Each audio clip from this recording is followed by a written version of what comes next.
Hello hi నమస్తే అండి, welcome back to నేను మీ నాని. ఈరోజు నేను మాట్లాడబోయే అంశం వచ్చేసి శక్తివంతమైన వ్యక్తిగా మారాలి అంటే ఏం చేయాలి అనే అంశం గురించి మాట్లాడబోతున్నాను. శక్తివంతమైన వ్యక్తి అంటే కేవలం శారీరక బలంతో కాదు, మనసు, ఆలోచన, మాట మరియు నిర్ణయాల్లో స్థిరత కలిగిన వాడే శక్తివంతమైన వ్యక్తి. జీవితంలో శక్తి అంటే కేవలం కండరాల్లో ఉన్న బలం కాదు, మన మనసులో ఉన్న స్థిరత, మాటల్లో ఉన్న ధైర్యం, ఆలోచనల్లో ఉన్న సత్యం, ఇవే నిజమైన శక్తివంతమైనవి. ప్రపంచం ఎదురు తిరిగినా మనం మన నిర్ణయం మీద నిలబడగలగడం, అదే శక్తివంతమైన మనిషి యొక్క లక్షణం. మన మనసే మనకు బలం. అదే మన మనసు ఒక్కోసారి మనల్ని బలహీనుల్ని చేస్తుంది. కోపం, భయం, ఈర్ష్య ఈ లక్షణాలు మనలోని బలాన్ని కరిగిస్తాయి. అప్పుడు మీరు ఒక క్షణం ఆగి ఆలోచించే అలవాటును చేసుకోండి. మీరు శాంతంగా ఉన్నప్పుడు మాత్రమే మీలోని శక్తి మేల్కొంటుంది. మీకు కోపం తెప్పించగలిగిన వారు మీలోని శక్తిని తీసుకున్నట్టే. ప్రతిరోజు కొంత సమయం మీ కోసం కేటాయించుకోండి. ధ్యానం చేయండి, నడవండి. శరీరానికి, ఆత్మకు విశ్రాంతినివ్వండి. నిత్య సాధన మన ఆలోచనల్ని కదులు పెడుతుంది. రోజు చిన్నగా ప్రయత్నించేవాడే ఒకరోజు పెద్ద మార్పులు తీసుకొస్తాడు. జ్ఞానం లేకుండా బలం పూర్తి కాదు. చదవండి, వినండి, ఆలోచించండి. ప్రతి పుస్తకం, ప్రతి అనుభవం మీలోని శక్తిని పెంచుతుంది.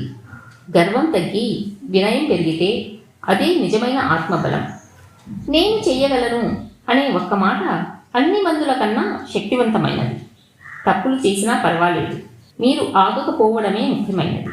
ప్రతి చిన్న విజయం మీలో నమ్మకాన్ని పెంచుతుంది.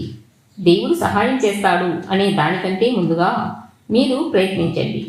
ఆ తర్వాత దేవుడు తప్పక సహాయం అందిస్తాడు. శక్తివంతమైన మనిషి గట్టిగా మాట్లాడాల్సిన అవసరం లేదు. శక్తివంతమైన మనిషి నిజం మాట్లాడతాడు. మాటల్లో ప్రేమ, సత్యం, ధైర్యం ఉంటే ఆ మాటలు మార్పును తీసుకుని వస్తాయి. మాటలతో గాయపరచవచ్చు, మాటలతో నయం చేయవచ్చు. ఏది ఎంచుకోవాలో నిర్ణయించుకోండి.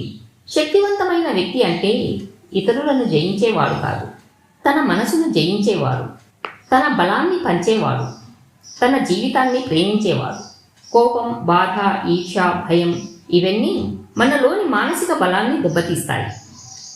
శక్తివంతుడు అంటే పరిస్థితి ఎలా ఉన్నా శాంతంగా ఉండగలిగేవాడు, శాంతంగా ఆలోచించేవాడు. కోపం వచ్చిన ప్రతిసారి ఇది నా బలహీనత అని గుర్తించగలిగినవాడు.